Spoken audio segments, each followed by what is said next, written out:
우리에게 주시는 말씀은 에베소서 5장 1절에서 2절의 말씀입니다.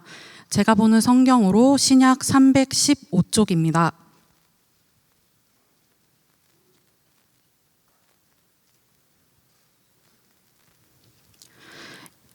이제 에베소서 5장 1절에서 2절의 말씀을 봉독하겠습니다.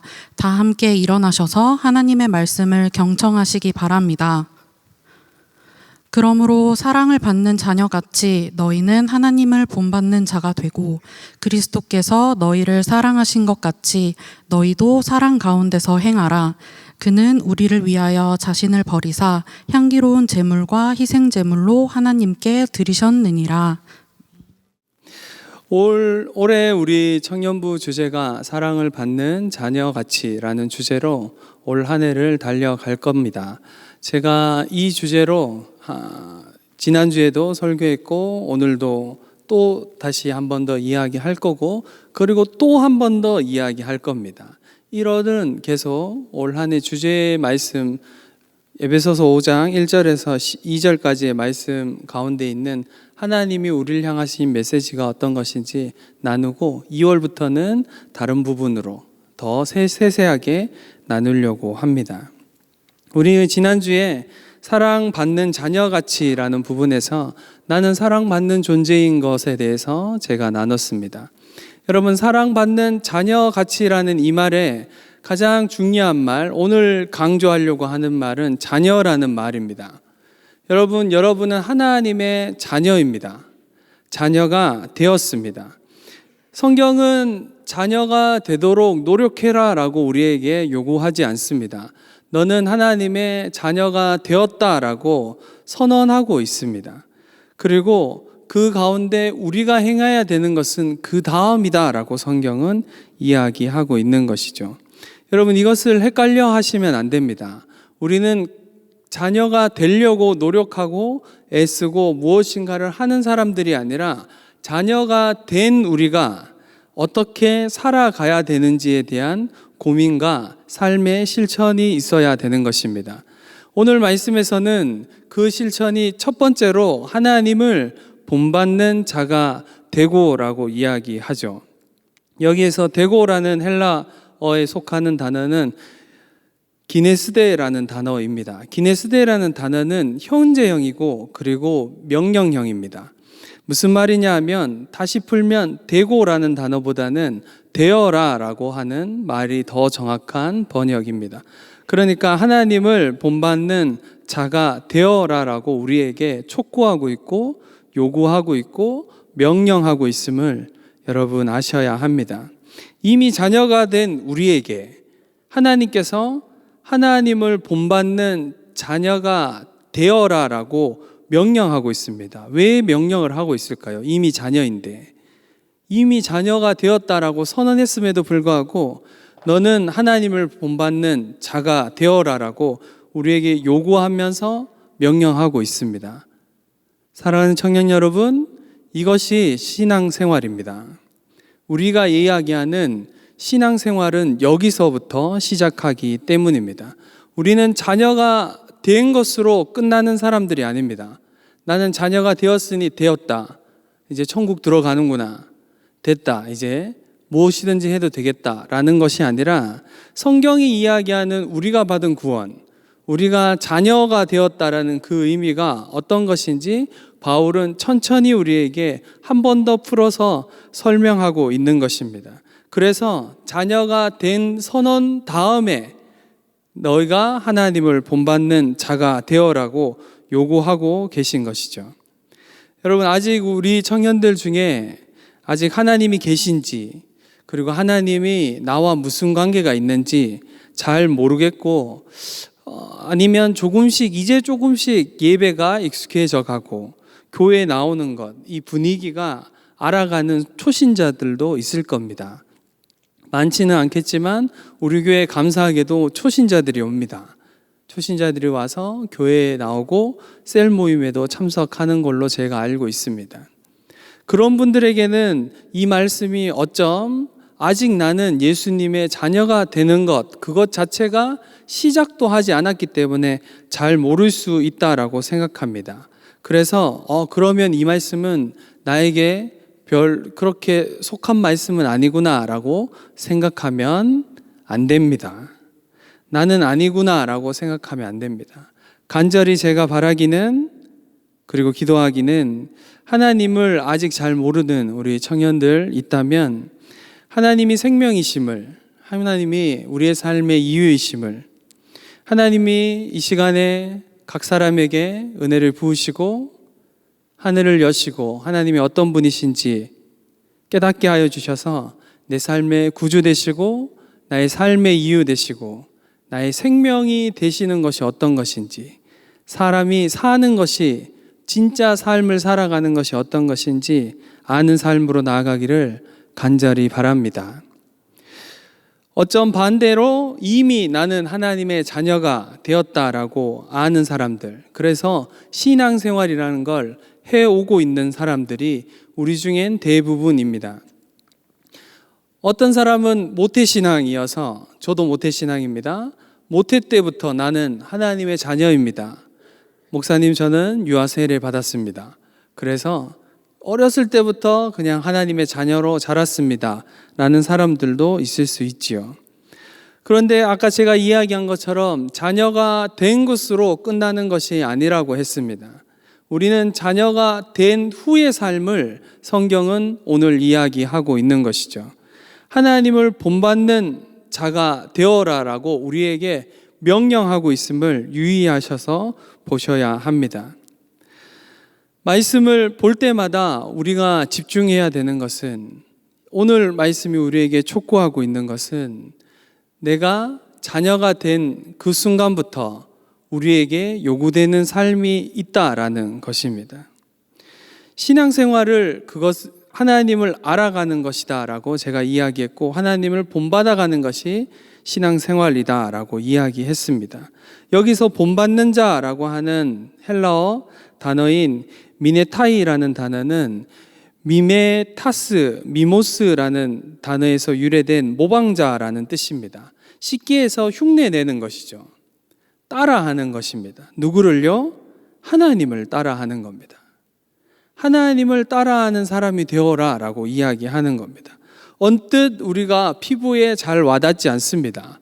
왜냐하면 하나님을 닮아라 라고 하니까 하나님이란 존재가 너무 크기 때문에, 하나님이란 분이 내 피부에 잘 와닿지 않기 때문에 하나님을 따라해라, 하나님을 따라서 살아라 라고 우리에게 요구를 하면 너무 하나님이 멀리 보이는 것이죠. 그것은 하나님을 닮을 수 있는 부분이 있고 하나님을 닮을 수 없는 부분이 있음을 여러분 분명히 아셔야 합니다.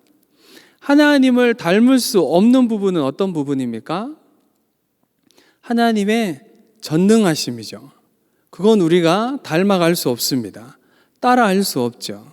하나님의 전지하심입니다. 하나님이 모든 것 아시는 그 하나님을 우리는 따라갈 수는 없습니다. 따라서 그렇게 행동할 수는 없는 것이죠. 하나님의 무소부재하심입니다. 무소부재가 무슨 말이에요, 이청들? 요즘 20대 초반들이 어려운 말을 하면 힘들어한다라고 해서, 이런 말을 하면 가끔 무슨 말인지 잘 모른다라고 해서 제가 풀어서 설명을 해야 될 것 같아서 묻는 겁니다. 하나님이 무소부재하시다라고 성경이 이렇게 얘기합니다. 무소부재하시다라는 건 여러분, 하나님이 어디에나 계신다라는 겁니다. 하나님은 공간의 제약을 받지 않으신다라는 겁니다. 하나님은 시간의 제약을 받지 않으신다라는 겁니다. 하나님은 그런 분이시다. 하나님은 차원의 제약을 받지 않으신 분이십니다. 하나님은 어제도 계시고 오늘도 계시고 내일도 계신 분이십니다. 어렵나요? 하나님은 시간의 제약을 받지 않습니다. 하나님은 공간의 제약을 받는 분이 아닙니다. 모든 공간 안에 있습니다. 어디에나 계십니다.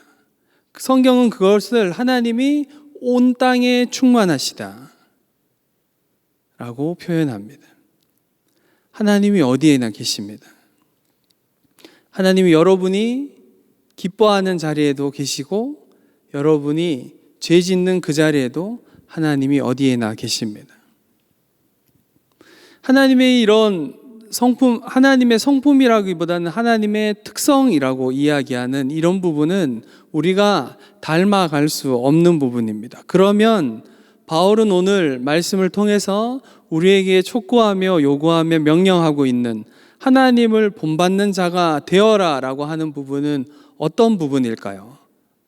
그 부분은 하나님의 성품입니다. 하나님의 성품. 하나님의 성품을 닮아라. 하나님의 성품을 닮은 사람이 되어라. 본받는 자가 되어라라고 우리에게 요구하고 있습니다. 여러분, 하나님의 성품 중에 가장 대표적인 성품이 무엇입니까? 하나님의 거룩함입니다.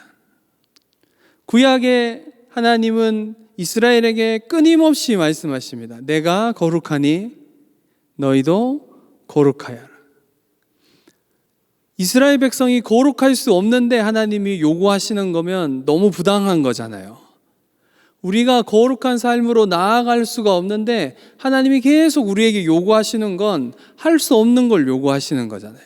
근데 하나님이 이스라엘에게 끊임없이 말씀하십니다. 내가 거룩하니 너희도 거룩하여라.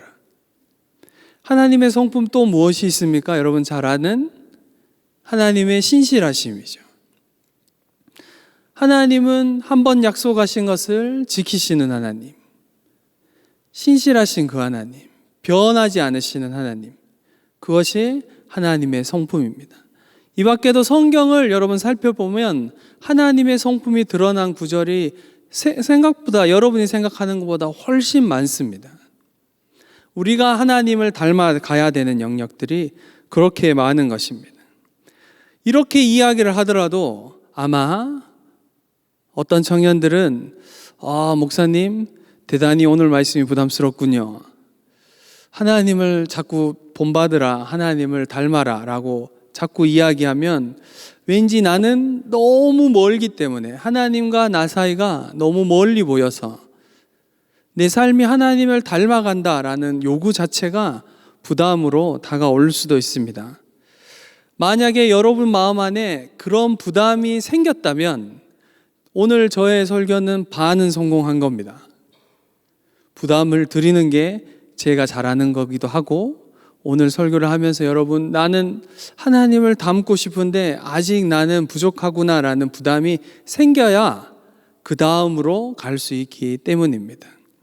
제가 하나님을 인격적으로 만나고 한 25년 넘도록 그분의 부르심을 따라서 걸어가고 있습니다. 제가 하나님을 처음 만난 그 순간부터 지금까지도 한 번씩 묻는 질문이 있습니다. 하나님, 왜 접니까? 왜 저를 부르셨습니까? 어린 나이 때, 10대 때 저는 한번 제가 이야기한 것 같은데, 하나님이 형을 부르셔야 되는데 형이 하나님의 부르심에 순종하지 않으니까 나를 부르신 게 아닌가? 이렇게 생각했어요. 그때는 신앙이 하나님을 잘 몰랐기 때문에. 20대가 되면서 하나님이 형을 부르시다가 안 돼서 나를 부르신 게 아니고 나를 부르신 게 맞구나라는 걸 명확히 안 후에도 여러분, 제가 틈만 나면 하나님 왜 접니까? 하나님, 저는 목회를 사역하기에는 그렇게 적합한 사람이 아닙니다. 저는 지식이 부족하고 말도 잘 못하고 부끄러움도 많고 낯도 가립니다. 성격이 호탕하거나 대범하지도 않고 그렇다고 꼼꼼하거나 계획적이지도 않는데 제가 어떻게 목회를 합니까? 너무 공감을 하는 것 같은데 어떻게 목회를 합니까? 라고 주님께 묻습니다. 자주 질문합니다. 여러분이 생각하는 것보다 더 자주 질문합니다. 하나님, 게다가 저는 예민하기까지 합니다. 여러분, 제가 보기보다 예민합니다. 예민하지 않으려고 그냥 아예 신경을 끄고 사는 거지 예민한 부분이 많습니다. 작은 일에도 예민하고 저는 질투도 많은 사람입니다. 연약함이 너무 많은 사람인데 하나님, 이렇게 부족한 내가 어떻게 사람들을 섬기고 목회를 할 수 있겠습니까? 라고 질문할 때가 너무 많습니다. 여러분, 하나님께 제가 이런 말을 할 때 오해하면 안 됩니다. 이런 말을 하면 또 하나님의 은혜가 부어지고 힘입어서 또 괜찮아지니까 그런 걸 다 알고 있으니까 투정하듯이 그냥 한 번씩 해보는 말이구나. 그런 게 아닙니다. 정말 저는 목회를 못하겠습니다. 하나님 앞에서. 여러분 앞에서 한 번도 제가 이런 얘기를 하지 않았을 거예요. 하나님 앞에서는 제가 기도할 때마다 어느 때는 정말 하나님 그만하고 싶습니다. 저는 할 수 없습니다. 그게 제가 바라보는 저의 모습입니다. 하나님 앞에서는 숨길 게 없으니까. 하나님 앞에서는 제가 기도하면서 자주 그런 말을 합니다. 25년이 지났음에도 불구하고 여전히 이 나이를 먹고도 여러분 목사가 되었는데도 목회를 하고 있음에도 매주 말씀을 전하면서도 하나님 저는 정말 연약합니다. 어떻게 제가 이걸 할 수 있겠습니까? 라고 이야기합니다. 하나님을 닮아가기에는 하나님의 부르심을 따라가기에는 저는 너무 부족합니다. 그러니 하나님 포기하십시오. 이제 그만하죠. 하나님 이제 그만했으면 좋겠어요. 어느 때는 여러분 너무 힘들면 어떻게 되는지 아세요? 너무 힘들면 그런 기도 하면 안 되지만 설교 때 이런 말 하면 은혜가 될지 안 될지 이 말은 할까 말까 지금 뵙기 전까지도 고민하고 있는데 하나님 그냥 빨리 내 생명을 거둬 가십시오. 그냥 나는 빨리 그냥 천국에 가고 싶습니다. 그런 기도를 할 때도 있습니다. 여러분, 하나님을 따라가는 것, 하나님을 닮아가는 거에 그렇게 멀어 보입니다. 그렇게 섬기는 것, 뭔가를 거룩하게 사는 것 자체가 인간된 우리가 하나님의 거룩하심을 닮아가고 하나님의 신실하심을 닮아가고 하나님의 그 선하심을 닮아가는 것이 너무 멀리 보여서 내 연약함이 너무 커 보여서 우리는 포기할 때가 많습니다. 근데 문제는 뭔지 아세요? 하나님이 포기를 잘 모르세요. 하나님이 포기하지 않으세요. 하나님이 나를 포기하라고 제발 나를 포기하라고 이야기해도 하나님은 나를 향해서 포기하시지 않습니다. 하나님이 왜 포기하시지 않을까요, 여러분? 하나님이 나를 값주고 사셨기 때문입니다. 아들을 주시기까지 값을 주고 나를 사셨기 때문에 나를 포기하지 않으십니다. 또한 오늘 말씀대로 나를 자녀 삼으셨기 때문에 나를 아들로 부르시고 우리 자매들은 딸로 부르시기 때문에 자녀로 삼으셨기 때문에 나를 포기하지 않으십니다. 하나님이 포기를 모르시니 우리 삶이 여기까지 올 수 있었던 것입니다. 제가 분명히 고백할 수 있는 것은 제 힘으로 제가 여기까지 오지 못했을 겁니다. 벌써 저는 나가 떨어졌을 겁니다. 그런데 또 나를 일으키시고 또 걷게 하시고 또 하루를 버티게 하는 건 내 힘이 아니라 나를 끌고 오시는, 여러분 정확하게 표현하면 제가 느끼기에는 하나님이 나를 바닥에 쓰러져 있는 길가에서 여러분 아이가 울면 보통 경상도, 충청도 잘 모르겠어요. 경상도 부모님은 많이 혼냅니다. 그러다가 더 화가 나면 애를 놓고 가요. 그냥 네 맘대로 해라 이러면서 놓고 가버려요. 어디 숨어 있다가 갑자기 짠하고 나타나고 애가 울면 그런 거 있잖아요. 그런데 하나님이 그렇게 하지 않아요. 내가 징징대고 하나님 못 가겠어요? 들어 누우면 제가 느끼기에 하나님은 저를 끌고서라도 그 길을 가게 하셨습니다. 여러분 이것이 은혜인 줄 아셔야 합니다. 하나님이 포기를 모릅니다. 우리를 결코 포기하지 않으십니다. 내 모습이 어떠하든지 내가 나를 볼 때 아무리 연약해 보이고 부족해 보여도 하나님의 거룩하심을 닮아가는 그 자리까지 하나님은 멈추지 않으십니다. 그분은 멈출 줄 모릅니다. 그분은 포기를 모르십니다. 그분은 우리를 향하신 하나님의 사랑은 멈추지 않는 사랑이기 때문입니다. 사랑하는 여러분, 그 사랑 안에 여러분 삶을 두셔야 합니다. 그 은혜 안에 여러분의 삶을 둬야 합니다. 제일 빠른 길은 그래서 뭘까요? 하나님 계속 못 가겠어요. 저도 하긴 하지만 저 못하겠어요 하는 것보다 제일 빠른 길은 뭘까요? 세월을 가면서 더 명확하게 아는 것 한 가지 있습니다. 가장 빠른 길은 그냥 순종하는 거예요. 그냥 하나님이 가자고 하면 그래요 주님 가요 이렇게 하는 게 제일 빠른 길이에요. 제가 세월이 가면서 나이를 먹으면서 더 명확하게 알아갑니다. 여러분, 하나님의 자녀로, 하나님을 아버지로, 그분을 닮아가는 삶으로 나아가시기 바랍니다. 여러분, 하나님을 닮아간다, 하나님을 본받는다, 본받는 자가 되어라 라고 요구하는 이것에는 여러분, 우리의 힘을 뛰어넘는 것이 있습니다. 그것은 DNA의 힘입니다. 여러분, 우리 모두는 하나님의 형상으로, 하나님의 자녀로, 하나님의 자녀가 된 사람들입니다. 이것은 분명히 성경이 선언하고 있는 것입니다. 내가 되려고 애쓰지 않아도 나는 하나님의 자녀가 된 사람들입니다. 그래서 우리 안에는 하나님의 이미지, 하나님의 DNA가 있습니다. 여러분, 자녀를 아직 안 낳아봤잖아요. 정말 여기 있는 극소수만 낳아봤잖아요. 여러분, DNA가 엄청 무섭습니다. 우리 애들 본 적 있어요? 우리 애들 본 적이 있으면 DNA가 무섭다는 걸 금방 알아요. 엄청 무서워요. 딱 보면 목사님 아들이구나. 루아는 둘째는 아기 때 100일이 되기 전에 교회 유모차에 끌고 갔는데 나는 아무리 봐도 별로 안 닮았는데 권사님이 보시자마자 제가 옆에 안 있었어요. 모르는 애기네 이렇게 봤는데 임성강 전도사님 애기구나 이렇게 얘기했어요.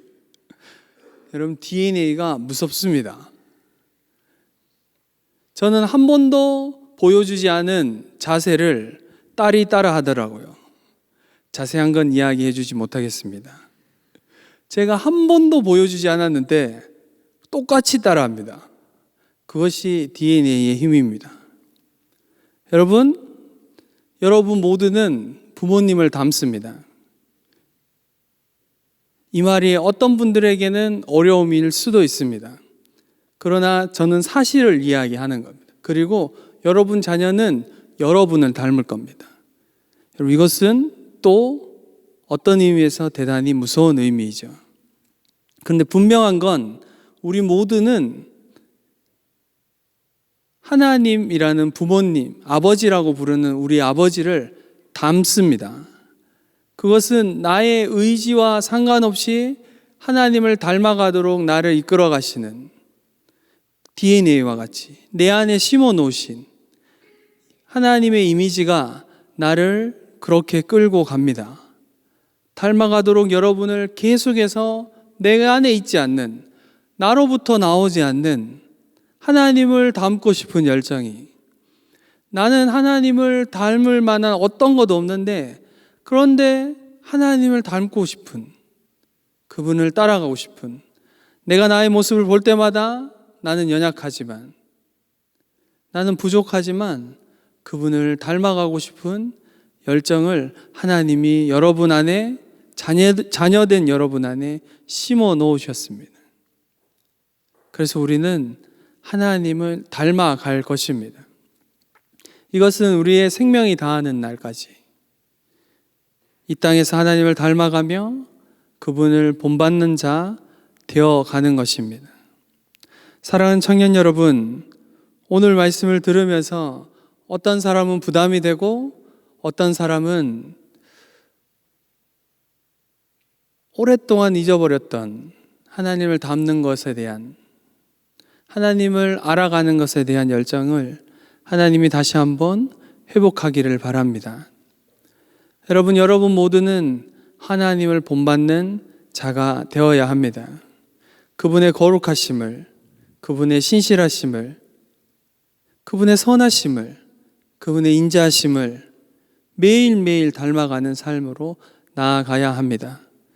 마지막으로 한 가지만 더 이야기하고 말씀을 마무리하고 싶습니다.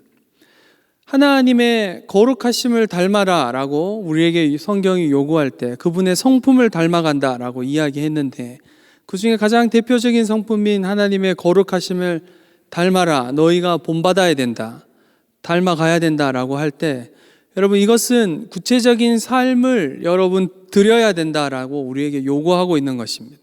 그냥 막연히 닮아가는 것 아닙니다. 이것은 다른 성품도 마찬가지입니다. 선하심이든 인자하심이든 신실하심이든 상관없이 하나님의 성품을 닮아가는 건 그냥 막연히 닮아가면 좋겠다, 내 안에 그런 생각이 있구나라는 정도로 하나님이 우리에게 오늘 말씀은 요구하는 것이 아닙니다.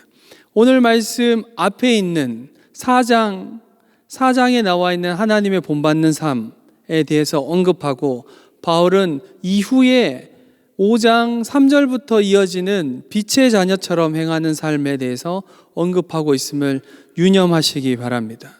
무슨 말이냐면, 하나님의 자녀로 닮아가라, 하나님의 거룩하심을 닮아가라고 요구할 때는 여러분 구체적인 삶을 여러분에게 요구하는 겁니다. 거짓에서 떠나라, 도적질하는 자들은 멈추어라, 음란한 자들은 음란의 자리에서 떠나라, 술 취하는 자들은 술을 끊어라, 하나님이 원하시고 거룩한 자리로 나오라고 우리에게 촉구하고 있는 것입니다. 사랑하는 청년 여러분, 세대가 가면 갈수록 세상은 여러분에게 괜찮다라고 할 겁니다. 교회에 다녀도 그 정도는 괜찮다라고 계속 이야기할 겁니다. 옆에 있는 사람 봐라, 저 사람도 교회 다닌다, 그런데 저 사람은 괜찮던데, 그러니 너도 괜찮다라고 이야기할 겁니다. 여러분의 기준은 어디입니까? 어디에 여러분 기준을 맞춰야 합니까? 말씀에 여러분의 기준을 맞추어야 합니다. 하나님의 말씀 앞에, 하나님이 나에게 요구하시는 기준 앞에 여러분의 기준을 세우셔야 합니다. 이것은 양보가 없습니다. 이것은 어느 정도 하지 않아도 되고 해도 되고 이런 문제가 아닙니다. 거룩함의 기준을 세울 때는 하나님이 말씀하신 거룩함의 기준을 세우는 겁니다. 신실하심의 기준을 세울 때는 하나님의 신실하심에 우리의 기준을 맞추는 겁니다. 그것이 여전히 내 삶이 그것에 따라가기에 부족하고 연약하고 아직은 멀어 보이더라도 기준을 낮추는 것이 아니라 하나님의 거룩하심의 그 기준에 우리의 삶을 맞추려고, 우리의 삶을 드리며 매일매일 삶 가운데 거룩함으로 나아가려고 싸우며, 어느 정도 싸워야 되냐면 바울은 이야기하길 피 흘리기까지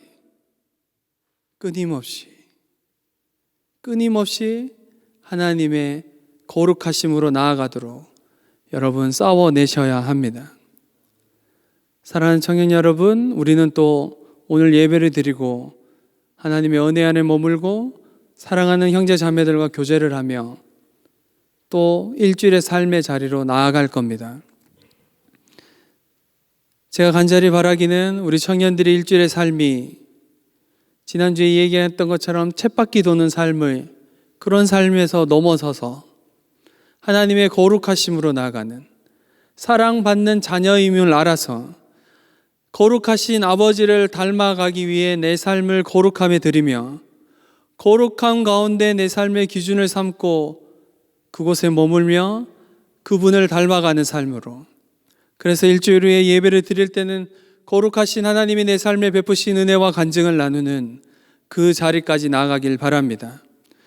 한 번 더 여러분에게 촉구합니다. 끊어야 되는 것들을 끊으시기 바랍니다. 그 자리에서 벗어나시기 바랍니다. 여러분이 아는 모든 죄의 자리에서 피하시기 바랍니다. 여러분, 죄와 싸우는 가장 확실한 방법은 죄를 피하는 겁니다. 아예 자리에 가지 않는 겁니다. 아예 방법을 찾지 않는 그것이 가장 좋은 방법입니다. 사랑하는 청년 여러분, 청년의 때에 피 흘리기까지 싸우셔야 합니다. 그렇게 조금씩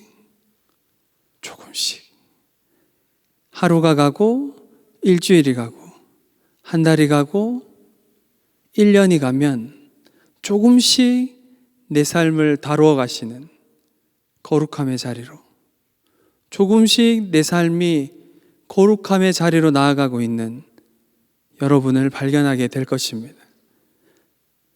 이 모든 것의 기반은 나를 포기하지 않으시는, 멈추지 않으시는, 내 삶이 거룩함의 자리로 가기까지 끊임없이 우리에게 요구하시고 촉구하시는 하나님의 그 사랑이 자녀된 우리에게 심겨지고 싹이 나고 자라서 열매 맺는 삶까지 나아가게 될 것입니다.